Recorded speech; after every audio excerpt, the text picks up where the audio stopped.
Welcome to the Bookish Hour with your hosts, Sarah E. Burr and J.C. Kenney.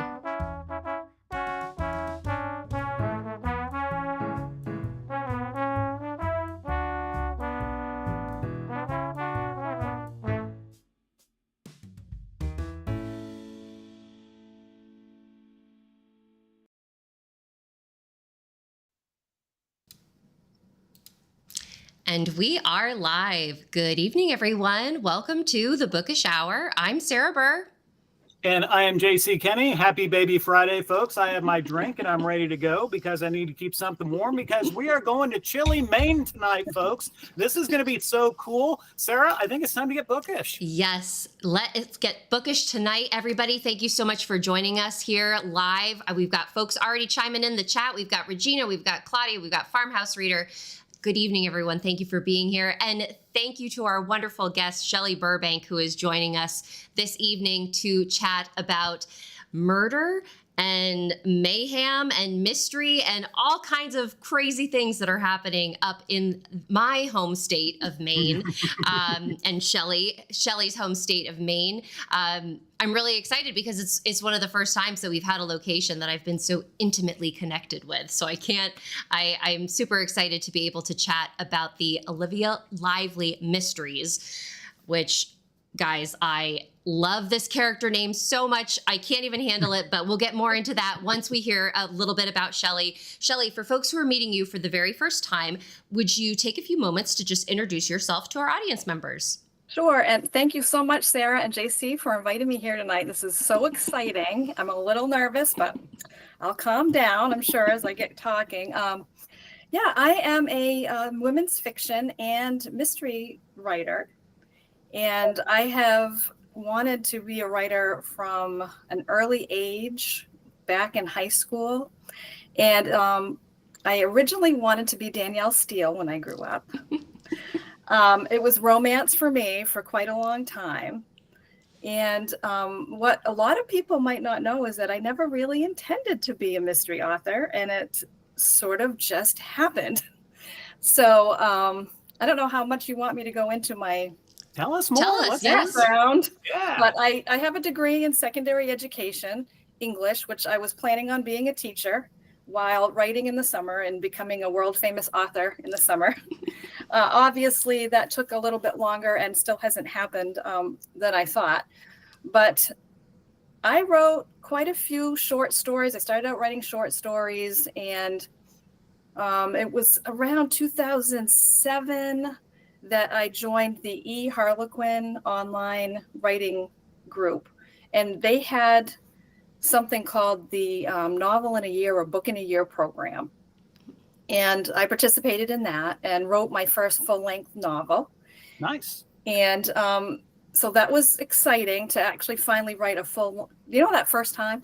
Yeah. You're never quite sure if you can actually do the full-length thing. Mm-hmm. But I was able to do it. And then they had what they called the Conflict of Interest contest in 2000. I think it was around 2007. And it was Harlequin super romance. And you had to send in a synopsis and the first chapter. And I actually came in first runner up in that Harlequin contest. And they asked me to see the full manuscript. Cool. So that was really exciting for my first novel. They ultimately passed on it, but I do have, it's on paper because this was sending things in the, over the internet. This was just in the mail. So I had to send them an actual paper stack, and I got that back with notes on it. And then the prize was a year's worth of Harlequin super romances. Oh. So I got a whole year's worth. I think it was 4 books a month. Oh, wow. And I basically OD'd on romance. Mm-hmm. And at the end of it, I said, I don't think I want to write romance anymore because I just kind of OD'd on it. Now, I'm starting to get more interested in it again, and I do try to incorporate romance into my mysteries. After that, I decided to try to break in somehow with short stories, and I was able to get into the confession magazine market. I don't know if you know what this is. Do you remember? No. I don't. This is the actual, you used to see these at the grocery store. Mm-hmm. True Love, True Confessions.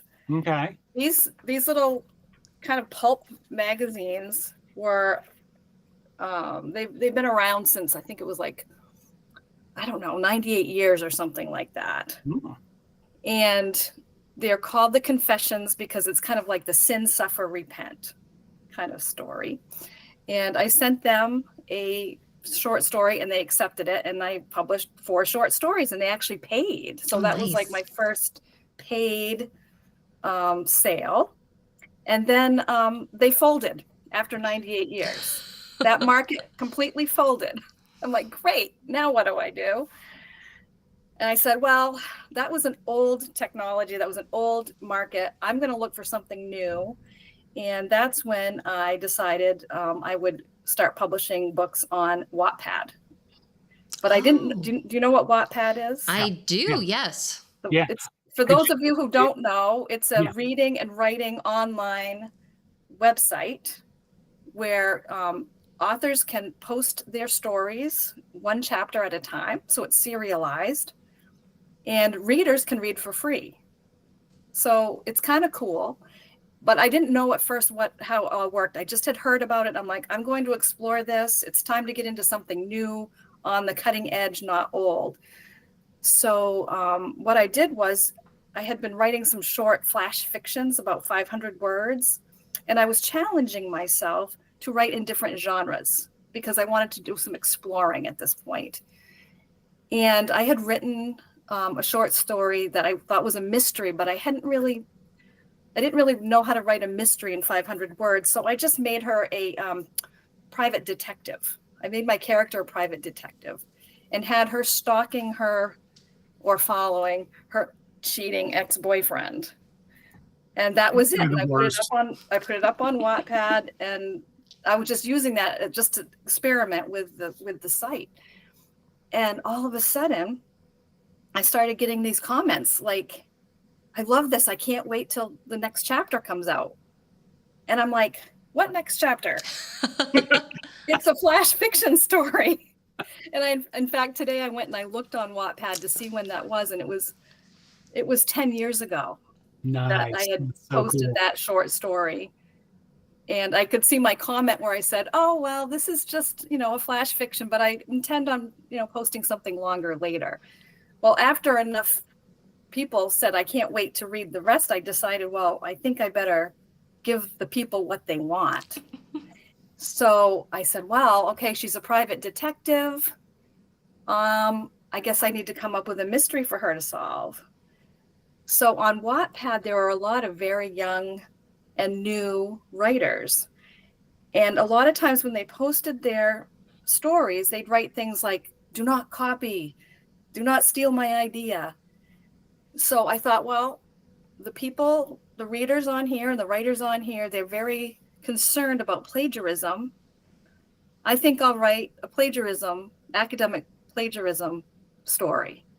So that's how it was called Disguised at the time, but that's how my first book, Final Draft, came about. That's amazing. And I saw this morning your post about 10 years ago, that comment, and what a full circle moment that we get to talk about Olivia's journey and how much, not only how much she's grown from that conception, but from Final Draft to your newest book, Night Moves. So wow, so amazing, so incredible. And we've actually, Shelley, got more people popping into the chat saying hello to you. We've got Donna saying hello. We've got Debbie saying hi, Shelley. Mary saying hi, Shelley. Guy that fixes stuff saying cheers to all, and DHB saying hello. Thank you guys for being here this evening. We're just kind of getting into the this I guess how, because we have heard a little bit about how you started writing about Olivia, or Liv, in this this state of she is a private investigator. Tell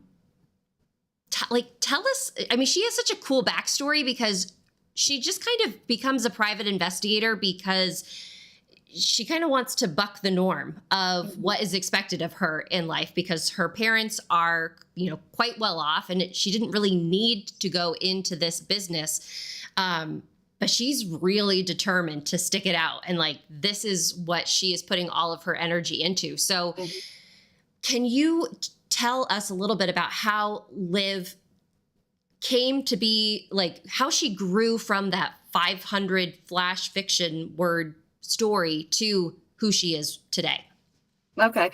I'm trying to remember like what inspired me. And I think I was somewhat inspired at the time by a photo I had seen of a woman in a bright pink overcoat and a black and white striped mini dress. And I think it might have been Blake Lively.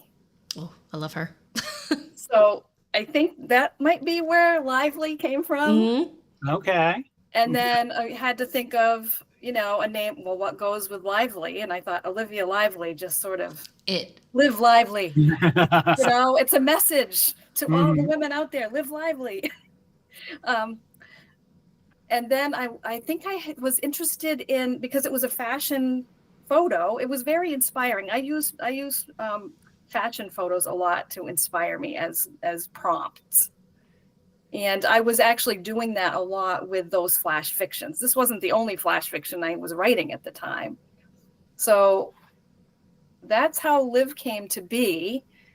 I didn't have her look like Blake Lively. So I had to decide, well, she doesn't look like that. So she must be wearing a wig, right? With the blonde hair, because she has dark brown or black hair, pixie cut. So I think that's probably, this is 10 years ago, but I'm pretty sure that's how I started thinking about, well, Liv likes disguises. Mm-hmm.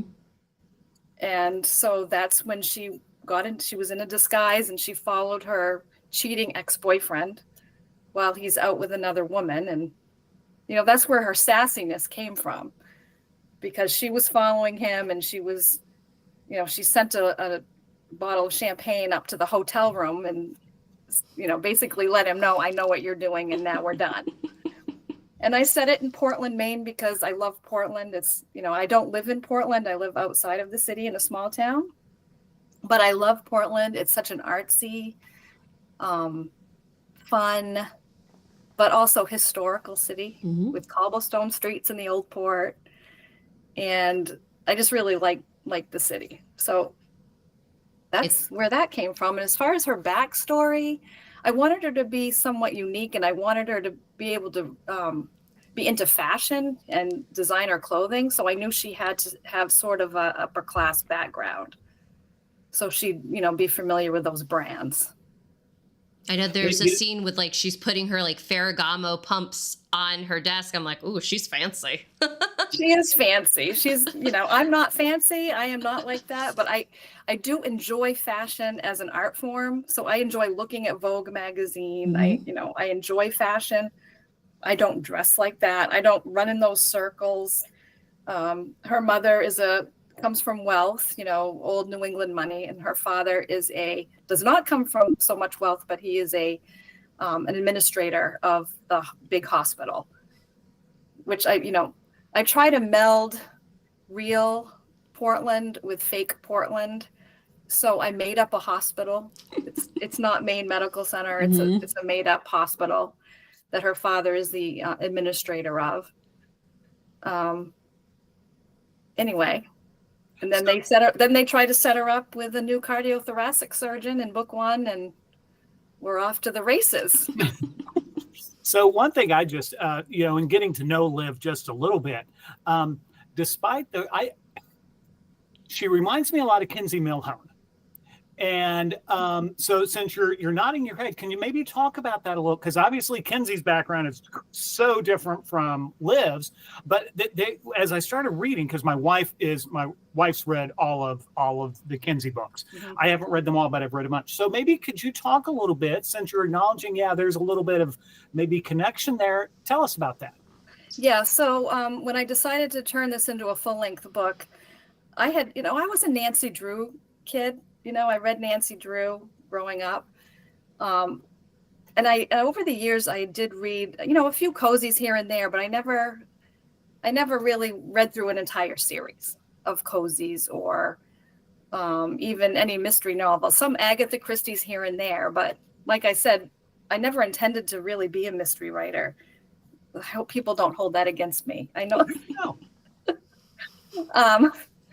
But when it was time for me to turn this into a full-length novel, I had to go looking to see if there were any other female private investigator characters out there.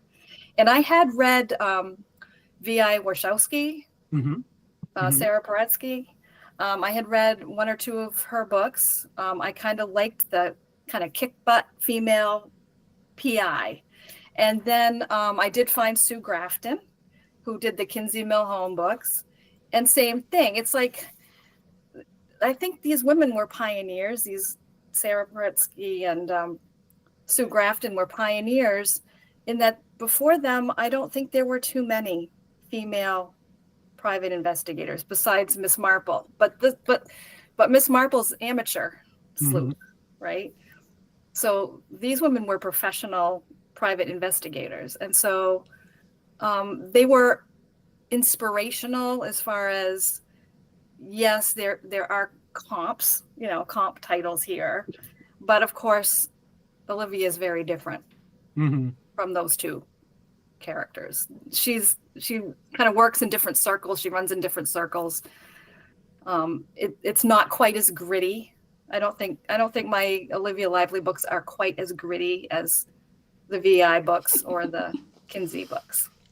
So but they're not really cozy either. So I don't know if you want to talk about this a little bit, but that's actually one of my questions for you, Shelley, because there's just like, and I will freely admit that when I was writing the trending topic mysteries, that I felt that I wanted to go more in this, maybe just the modern, like a modern sleuth, talking about romance in a more like open way, being snarky, having a little bit of having curse words every so often, things like that. And somehow I ended up kind of veering off and fully embracing the cozy, which I'm very happy that I did. But when I read about, and especially like Liv's journey, it felt just so like real and refreshing. Like it wasn't I didn't feel like I was like looking at the world through rose-colored lenses, which that's what I love about cozies. But sometimes it's nice to just read like, hey, like this woman's trying to get by. She's trying to live her life. She's trying to have a business be successful in a community that she is a part of. So yeah, I would love to know, like, did you kind of war with yourself over the tone that you wanted to take of the mystery? Or was it something like always it was going to be this? I think that first 500 word flash fiction set the tone. So because I wasn't really planning on writing a mystery, it was sort of mystery adjacent, because that was her job as a private investigator. So when I went to write the book, I did deliberately think about this. I really wanted it to be chick lit. I know some people don't like that, title. I like it. Title. I think it's just like, it's fun. That's what it is. Right. So it's like light women's fiction. So I wanted this book to be equally about Olivia's development as a person, as a woman, as well as the mystery. So, and I knew going in that that's not the best way to make sales. I do acknowledge that, it's better to go exactly by the conventions. So if I were to write a cozy mystery, I would have written, an amateur sleuth, someone who owned a shop. It would have been set maybe in a small town instead of in Portland. There wouldn't have been so much emphasis on her dating. So the way I kind of thought of it in my head is I'm going to write Sex and the City meets Murder, She Wrote. Oh, Right? Nice. yes. So Nice. she's not a writer, so she's not Carrie Bradshaw. But imagine Carrie Bradshaw is not a writer, but she's a private investigator. Hmm. But she's living in Maine solving mysteries. But she's still dating. She's still trying to find that man. You know, she's trying to find true love or whatever. Although Olivia's not really trying to find true love.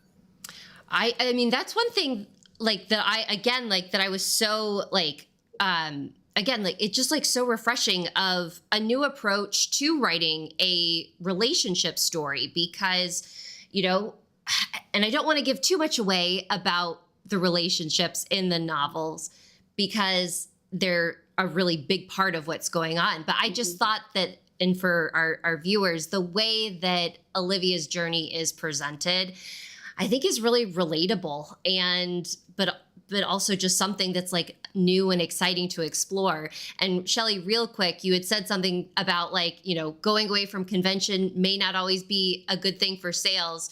We have Regina chiming in the chat saying that you are a new author to her, but she just went on Amazon and purchased Final Draft. Oh. So Thank you, Regina. Regina. so we've Oh, got that just made my night. so you found a group of people that definitely Yay. are loving what you're telling us. Yeah, so I guess without spoiling, because you're right, the relationship is such, and not just like romantic relationships, the relationships that Liv has with everybody in her life. And maybe this is how we can get around like spoilers, but maybe can you share with us some of the friends that Liv kind of surrounds herself with? Because that was something that, you know, those moments and like the struggles that we sometimes have with our friends growing up, growing apart, but also finding new people in our lives. Mm-hmm. So in the first book, we're introduced to Ashley, who is Olivia's best friend, and she was Olivia's college roommate, and they're very different.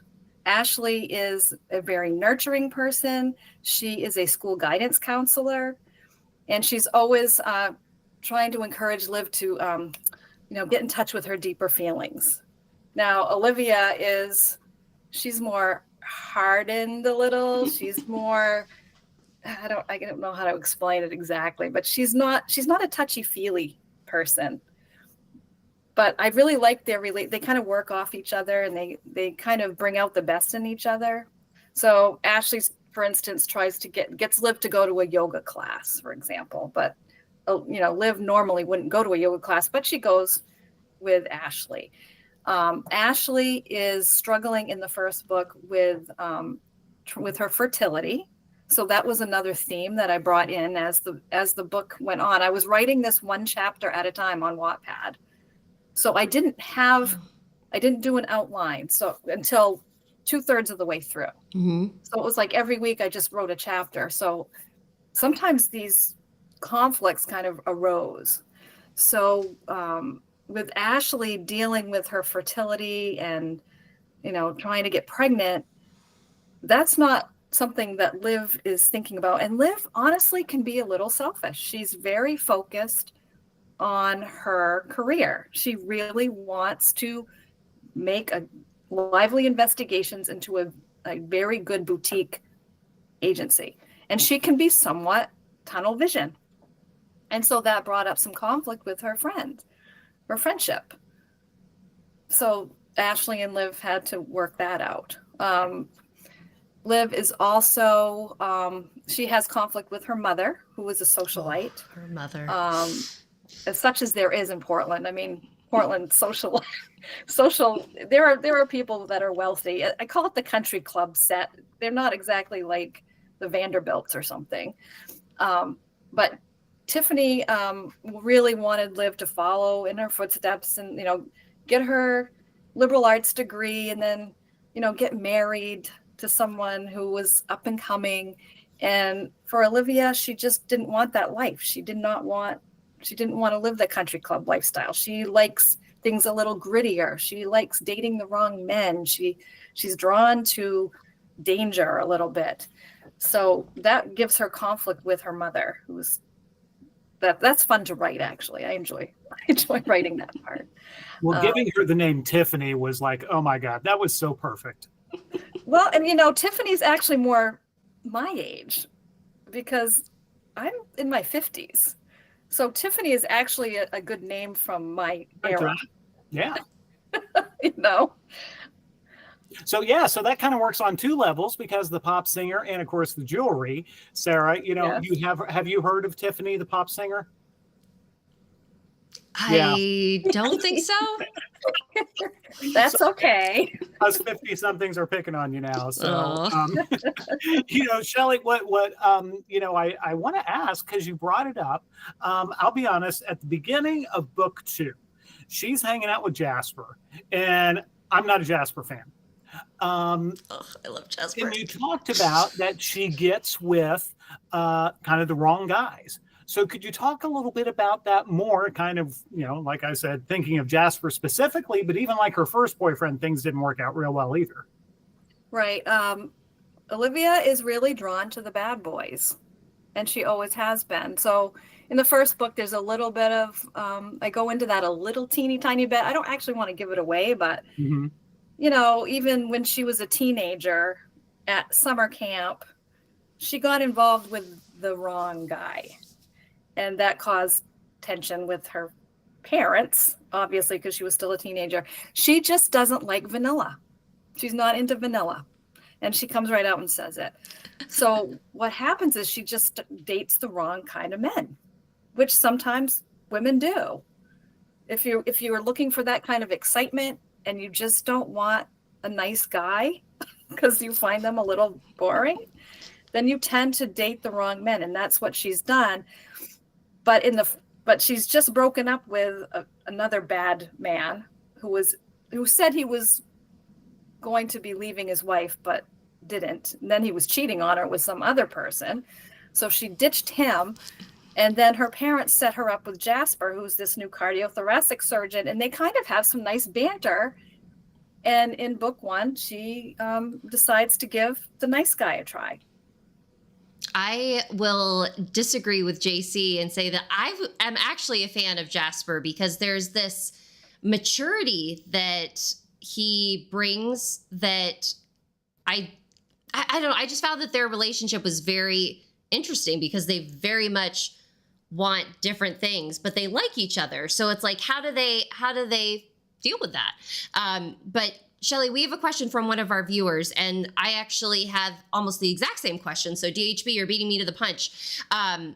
In reference to, you were talking about how you were writing final draft chapter by chapter on Wattpad, and you didn't start outlining until you were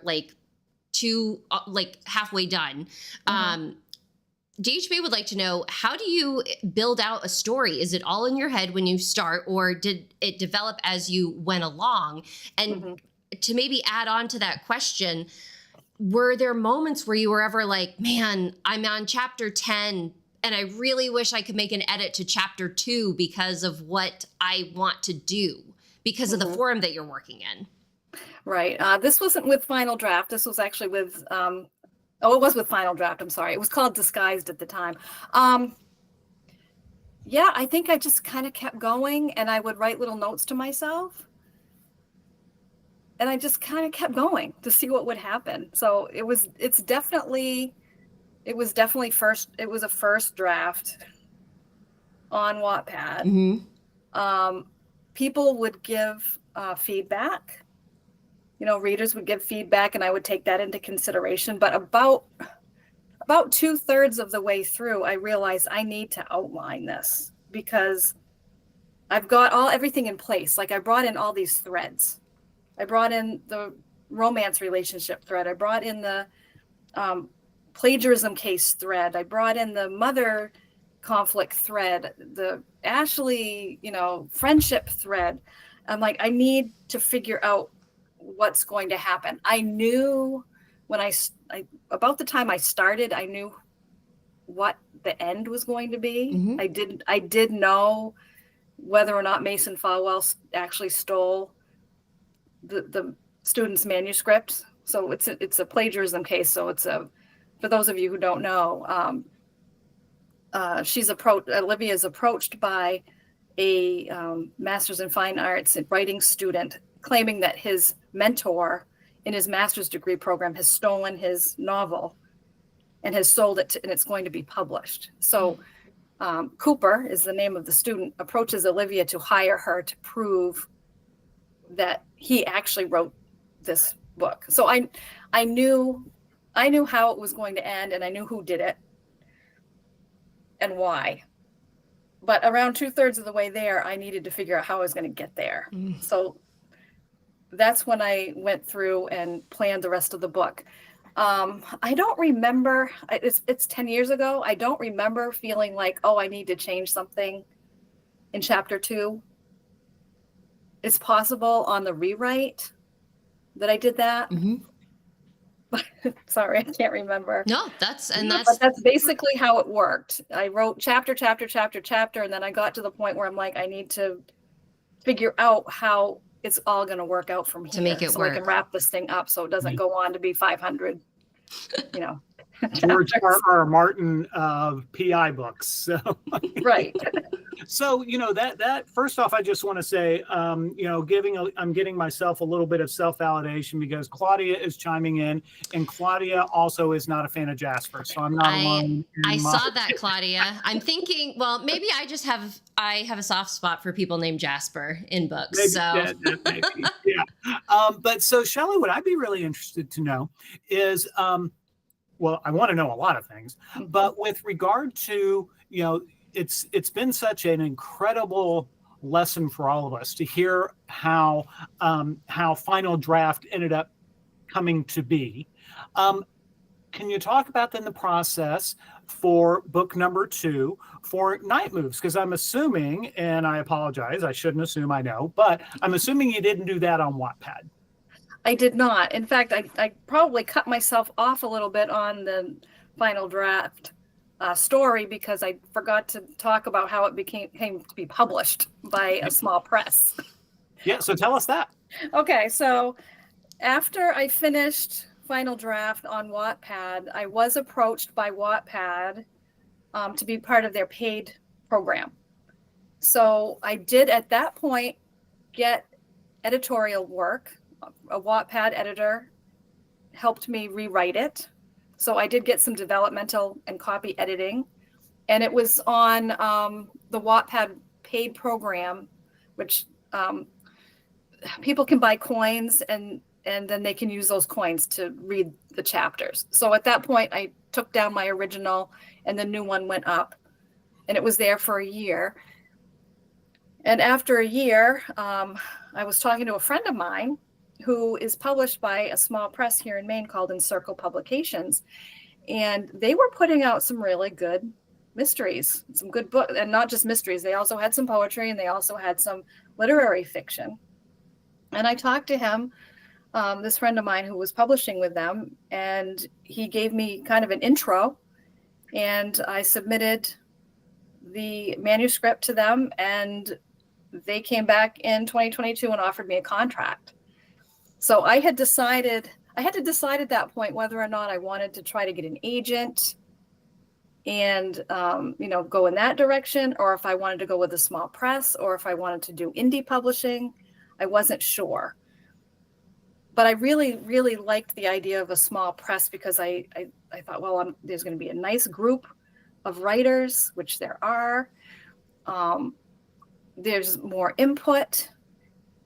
And I don't really care about being famous. I don't really want to be famous. I just wanted to get the book out there and sell it. And I just wanted to be part of that kind of a small press world. And so I was very, very happy when they offered me the contract. And so once that book came out, I had only intended to write one book, but now I was thinking, well, people are enjoying it. Maybe I'll write a second one, and maybe I'll turn it into a series, limited series. And so at that point, I started writing Night Moves.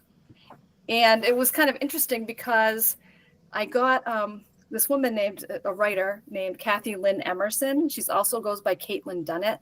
She's a mystery writer. And she was actually my college composition professor at the University of Maine at Farmington. And I had asked her to do a blurb for my first book, which she did. But she also told me on the side, I kept expecting there to be a dead body because she writes cozies. So I thought with the second book, I better put a dead body in there.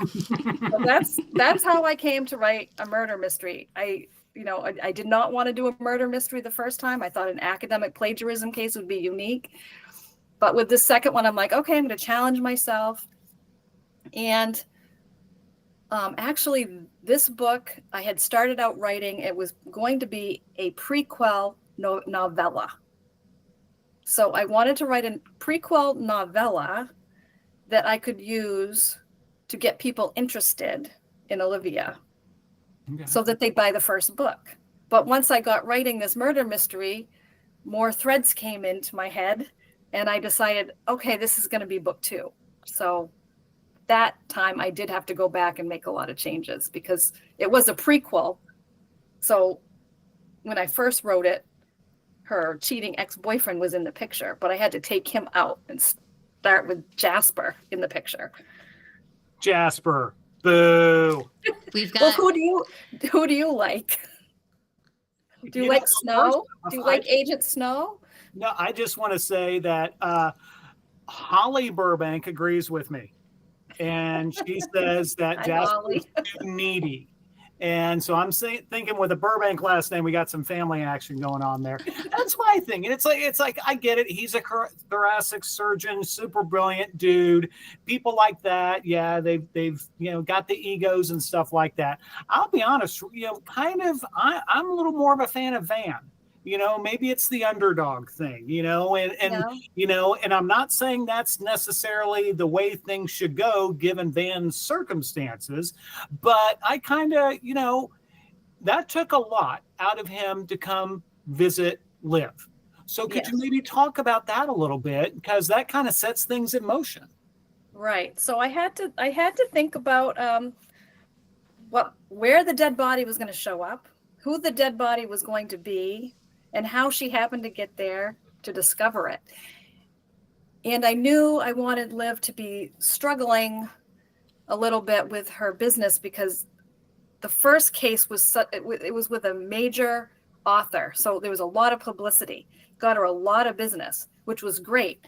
But she's a one-woman show. So she's kind of having trouble managing her business and managing her cases at the same time. And in walks one of her high school friends named Donovan Ferguson. We call him Van.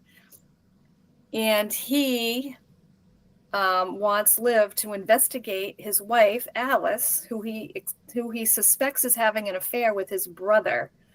And they sort of have a Prince Harry, Prince William relationship going on in his family. Like his older brother, Albert, is like the golden boy, was always a little bit stronger, a little bit more popular, always the golden boy in his parents' eyes. And Van was always kind of the spare. So he and Olivia had gone to private school together, and they were both in band together. So they were kind of band people, not athletes. And so when Van comes to visit her, she's surprised, but they sort of catch up. But then he wants her to investigate his wife's and brother cheating, possibly. And that's how she ends up in this murder mystery. She ends up going to a chalet in Carryover, Maine, which, and to kind of give us a little bit of a time check, you guys, we've got about 20 minutes left because, of course, time is flying. And I came into this episode being like, we have to talk about Maine. So we're going to talk about Maine now, everyone. And Shelley, you had said earlier in the conversation where, you had these moments of real Portland and fake Portland. And I will freely admit that for someone who knows Maine, I was like questioning my reality at times because I was like, carryover. Like, that sounds so familiar, but I don't think that this is a real place. And then I looked it up, and it's like Carrying Place is a place in Maine. Mm-hmm. And it was like, so there were these like fun ways that it felt like Maine enough that I was like, I'm questioning everything that I know, versus, you're able to take some artistic license and create these places and these new communities and the new surroundings. So if you could tell us a little bit about, because Olivia has to leave Portland and go to a place where, is there cell reception? Is there, right. Does it have dial-up internet? Does it have high-speed internet? What do we got going on? So tell us a little bit more about the setting that she has to immerse herself in, where she kind of takes herself out of Portland at a time when maybe she should have been sticking around Portland. Correct. Yeah. So she's really busy, but Van offers her money that she can't refuse, because if she can get this money from him, she thinks she'll be able to hire an assistant, at least for the summer, and get her caught up with her paperwork, because she's not able to send out her bills, her invoices. If you can't send out your invoices, you can't get money back in, but your expenses keep going. So I'm trying to bring a little bit of that business into the business, so people can kind of see she is serious about creating a business. Anyway, Van's family has a chalet on a lake in northern western Maine. So Maine kind of goes like this. So Portland's down here in the skinny part, but then Maine goes like this, and there's all kinds of woods up here. And we have what it's called TWPs. They're townships, so they're unincorporated townships. So she is sent up there to stay in a cabin to investigate Alice, who's gone up there supposedly to write. I like to bring in a little bit of writing to my books. Mm-hmm. So I did that in the first book. I decided I would continue that in the second. So Van's like, she's never said anything about writing to me. So he was suspicious, but she has gone up there supposedly to spend a couple of weeks and work on a book. And so, an unincorporated township has like, a little store, little gas station, cabins dotting the lake, beautiful chalet where these people have their family chalet. And Liv has a kayak, so she does some kayaking, and there were loons calling. And I really enjoyed living in that little part of Maine for a while. And I actually live in a lakefront community here in Maine. Ooh. I'm not on the lake, but I am in a lakefront community, but it's not way out in the middle of the woods like mm-hmm. this is.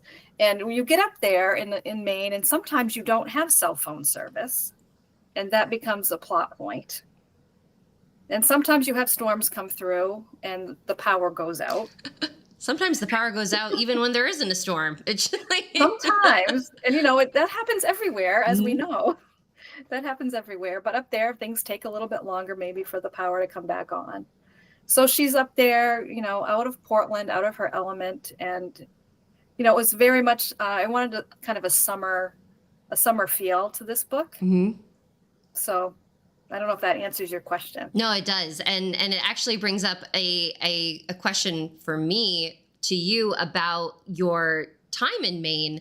And, you said, sometimes it takes a little bit longer for things to get done in Maine. I'm curious, were you living in Maine when the ice storm, I think it was 98, the ice storm of 98 hit? Yes. I was actually in Westbrook, Maine, mm-hmm. which if you've read book 2, I don't have a Westbrook, but I have a Fallbrook. You do. So yes, were you in Maine when that happened? I was. We had moved in, I think probably were there just a year at that point. And JC, I'm curious, how long do you think that I was without power for during that time frame?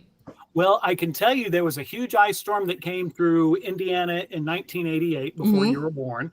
Here in the city, it wasn't that, I mean, it was bad, but where my wife grew up in rural Indiana, her grandmother was without power for 2 weeks. So in a rural part of Maine, it would not surprise me if it was 2 weeks. That is exactly, I think it was 16 days. And that's when I read all of the Nancy Drew books that I had. Oh. And we sectioned off our house. We were living out of one room that had a propane heater. I had my little, like, a little lamp, oil lamp. So I felt like I was living like in, you know, the 1700s. And I was just like reading Nancy Drew books with my kerosene. Yes. The kerosene lamp. Yep. Yeah. It had like the blue oil in the bottom of it. Good times. But that was my introduction to Maine. My parents live up near up north, central Maine, in the Bangor area. Oh, yeah. That's where I grew up. And I think they were out for like 3 weeks. Yeah. In Westbrook, we were right in town, and on the line of the hospital that was there. So I think we only lost power for like a day. Oh. We were really lucky. Really lucky. Wow. But I had a newborn baby at the time. Oh my gosh. Well, that's good. Yeah. Wow. Yeah. So that could have been not great. For sure. But my parents had a wood stove, you know, so a lot of Mainers have wood stoves for that very reason. And don't a lot of Maine folks also heat with like propane, where they have the tanks there, like on property, and what's fuel oil and things like that, as opposed to like having to depend on electricity for your heat? Yeah, but your oil furnace runs on electricity. I mean, it needs electricity. So what we have are generators. Yes. Okay. So you plug in the generator and you put the gasoline in it. And I don't know about you, Shelley, but I also grew up with having a well for our water. And to this day, you know, I live in an apartment building right outside New York City, very much on city water. And it's like, I am so paranoid that I'm going to like leave something running so that I run the well dry. And my husband's just like, Sarah, like, that's not how water works here. It's like, I can't stop. Well, yeah. And you know, when you have a well, it has an electric pump, right? Yes. And then you can't, so guess what? You lose your water also. Yeah. As you lose your electricity, you lose your heat, you lose your water. But those of us who grew up here, we're kind of used to it. Like I said, it's good to have a wood stove. And, you know, as far as the water, well, you know, yeah, you make do. You fill up the bathtub, you fill up your buckets, and then you're good to go. Shelley, tell us what's next for Olivia or what's next for you. Are you working on a different project? You're working on another story for Liv. What's the happening? Well, right now I'm actually halfway through writing a short story, for Olivia. Again, I'm hoping to have a short story that I can use as a lead magnet to get people interested. I'm kind of wondering if it's going to turn into another book, because this seems to be what happens to me. A trend. I think I can write a short story, but when it comes to Olivia and mysteries, I have a hard time having short mysteries. I haven't figured out that. That's hard. I don't know. Do the two of you write short mysteries? No. Mystery magazines? What I have done, what my like way around it is I write stories about my characters who are in my mystery books, but I take them out and like have them do like an activity that has like adventure to it, but not an actual mystery, because I don't know how you're supposed to write a mystery in like under like 5,000 words. Right. Mean, I did write a short mystery that was published in the San Diego Crime Writers Anthology last year, but it wasn't an Olivia Lively. It was just based on one little like 2-hour section of time, and there was kind of like a puzzle she had to figure out, the main character. So that was the only way I could do that. But a full-fledged mystery, I don't think I could do. But I would like to write more short mystery stories. That's something I'd like to explore. Well, you'll have to come back and tell us how you do that when the time comes. If I figure it out. So I'm going to work on Olivia Lively's. It's called Strawberry Moon Mystery. Is the short story. Mm-hmm. So it's based on one of those kind of summer colonies in Maine. Oh yeah, out on the East Coast, north of Portland, and it also involves a book. So I have the literary part in there. Mm-hmm. I am planning on doing a third Olivia Lively novel. So I had final draft was spring. Night Moves was summer. The next one will be fall. And I have an idea for the mystery for that one. And I'll just tease it a little bit by giving you a hint, and it's Ruby Slippers. Ooh. Oh. So that will be fall. And then I'm planning on doing a Christmas or holiday novella for winter. Nice. But that will be it. This is not going to be a 2,500 book series. Mm-hmm. I'm thinking 3 books and a novella for this. I'm also working on a women's fiction or just general fiction right now called Rosalie. I'm calling it Rosalie. So I'm working on that right now. Fabulous. So that will come before the next Live book. And I'm not sure if I'm going to send it out for agents. I don't know if I'm going to try to indie publish it. I'm kind of tempted to try self-publishing. Well, I tell you what, Sarah can help you out with that. I can't, but Sarah can. So there we go. So, this has been delightful, Shelley. Thank you so much. It's been, your story is to publication it's inspiring. It's encouraging. Further proof that we all have our own journeys and there's no one way to get there. Liv is the boss, and she is so great to learn more about her. In the time that we have left, we do kind of like to wrap things up with kind of talking about what are we watching, what are we reading, what are we listening to. So, Sarah, I'm going to throw it to you first. What are some of your recommendations? Oh man, we're going to be starting off on a pretty heavy note because I have discovered this show on HBO called Signs of a Psychopath. Ooh. And it is so chilling. And so it's basically just police interview tapes with people who are psychopaths. And it's forensic and clinical psychologists reviewing those tapes and kind of explaining, like, these are signs, these are traits, this is why they're responding this way. And it is just wild, like, how some people commit these crimes and then just like have no qualms about it. So it's very eye-opening. It's 8 seasons. They're 20-minute episodes. So it's very, very bingeable, but also very very chilling. And then on the podcast front, I'm listening to Mind of a Serial Killer.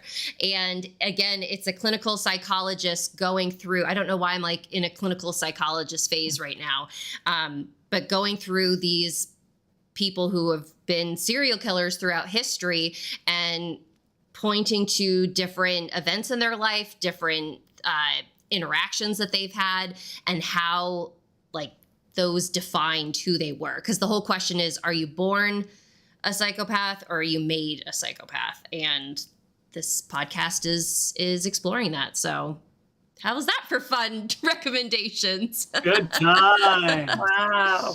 And then last night I watched Kung Fu Panda 4. So that was fun. I'm always a little wary when the full cast doesn't come back, because you're like, oh, we're gonna get a B tier movie. But it was great. They added Viola Davis. They added Awkwafina. I like that series. It's cute. Did you watch Dexter too? Were you a Dexter You know what? fan? tried watching Dexter. I just wasn't a fan of the blood. It was too like gory for me. So I'm like, but I've been told that I should watch it because guess what? A lot of the serial killers, they watch that show and they're like, oh, like this is interesting. And it's just like every single time I'm like, oh my God, it's a Dexter mention again.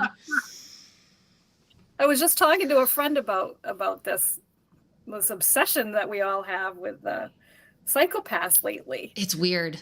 Because they're very fascinating, but they're scary. It's such a, and I don't know how to describe like how I feel while, because I'm just like so mesmerized by it, but in a horrified way. So it's such a weird, it is a weird thing. Do you think this is where our horror monsters come from? Oh, yeah. Well, yeah, I think that's a really interesting point because, horror writers and horror filmmakers talk about the draw of horror is that we are scared out of our wits, but we come out of it in the end. And so, so I think, the psychopaths and sociopaths in real life, those are the real life monsters.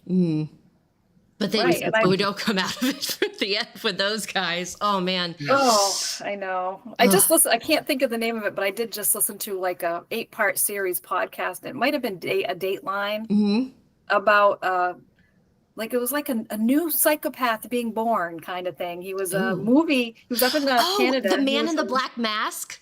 Yes. I listened to that last week. And I was so, like you said, I was mesmerized, but like he was just starting out, and I was so, I couldn't believe when he said, when he finally decided to try it, he felt this sense of euphoria, right? That one was like scary. This euphoria, but why do they have to kill? This is what I don't get. Like, I get that you don't have any feelings, you don't have any empathy, but why do you need to torture people? It's what does that do? But anyway, yeah. He failed the first time, but that's another. I can actually recommend that to everybody. It's called The Man in the Black Mask. It's a podcast. Keith Morrison does it. So like you hear this like soothing, gentle voice talking about this man who's just like dissolving into madness. So there's another one to add to the list. What else can you recommend? It had a movie connection and a writing connection. And a Dexter connection. Yep. He was into Dexter. So I'm watching Gilmore Girls because I just want the cozy right now. So there we go. So we got The Man in the Black Mask and Gilmore Girls. So perfect. So there we are. So I'm a wimp. And I like my little soft fuzzy things. So first off, I'm going to send a shout out, and I apologize that I wasn't able to join you all. I mentioned this last week. Agatha All Along on Disney was the perfect Halloween show for me this year. Agatha All Along. Catherine Hahn is a gift to the world. And if you haven't watched it, you need to. Aubrey Plaza was fantastic. I love her. Patti LuPone is she owned episode 7. So if just do yourself a favor. If you don't have Disney Plus, find someone who does, watch it, and it's just fabulous, and I just can't recommend it enough. Just watched on PBS, finished the Marlowe Murder Club. It's a 4-episode show. I wasn't real crazy with one of the things in the final episode, but it is very much the cozy, small UK town kind of thing. But I really liked the characters and the 3 main characters coming together. Amateur sleuths. It was really, really enjoyable. And just finished also on PBS Moonflower Murders, which is Leslie Manville coming back as Susan Ryland for the second of the adaptation of Anthony Horowitz's Atticus Pund, books where you have the crime happening now and then based on Pund back in the 50s. Those are really fun, but boy, you got to pay attention or else it's like my wife and I are looking at each other. Okay, where are we at? We in the present or in the 1950s? So those are mine. A little, I don't think I mentioned any Dexter. So You literally just said my to watch list. That's Okay. all that's been at the top of my. It's definitely the Marlowe Murders Club. Yeah. So Yeah. I'm glad to know that those are highly recommended. Yes, I can't wait to hear what after you watch it, Sarah, because like I said, there's one thing in the final episode that you and I'll have to talk about that, and I think you'll know what it is. Too, Okay. so. All right. Well, we'll have to we'll add that to our agenda for a future Bookish Hour. Shelley, Yes. our time together just flew by. It was did. fabulous chatting with you. If folks want to stay connected and hear about what you've got going on, how do they? Where do they follow you? Social media, newsletter? What? How can we stay connected with you? Probably the best place as a central location would be at shelleyburbank.com. And from there, you can sign up for my brand new Substack newsletter. I've moved my newsletter over to Substack and I'm loving it. And basically, I do it like a real newsletter. There are several sections in each one, and it's once a month, and it's totally free. It's not behind a paywall. So I have some kind of inspirational essays at the beginning about, living your best life and cozy things. And then I do give my news at the end of it. So like my upcoming, like a podcast or whatever my writing news is. That is called Pink Dandelions. If you're on Substack, you can look me up there. And I am on Facebook and Instagram. Fabulous. But find me on my website, and then you can get all the links from there. I love the name Pink Dandelions. That feels just so fun and fresh, and I think that's exactly what your writing is, fun and fresh. Well, thank you so much, guys. I loved this. This was really fun. This was fabulous, and please, once you kind of crack the secret to figuring out how to write a mystery in a short story, come back, tell us all about it, or come back and tell us all about Liv's next book when it is out in the world. But again, folks, we have Final Draft and Night Moves are out now from the Olivia Lively Mysteries, which you say that name and just feel joy in it as well. Our viewers who joined us live, thank you everyone for being here. It was absolutely fabulous. We appreciate your comments. We appreciate your questions. We appreciate that. I guess I'm the only person that likes Jasper, but you know what? Somebody needs to. So again, a big thank you to Shelley Burbank for spending an hour with us here tonight. And for our viewers, next week, we have one more episode of A Bookish Moment airing for the month of November before the Thanksgiving holiday is upon us. And then we will be back for more shows in December full of holiday cheer. So again, thank you, everybody. Wendy chiming in at the last drop saying that she likes Jasper too. Yay, Wendy, thank you. We all appreciate you being here, everybody, and thank you for spending your time with us. Enjoy the rest of your evening. Have a wonderful weekend, and stay bookish. Have a good one, everybody. Bye-bye. Thanks.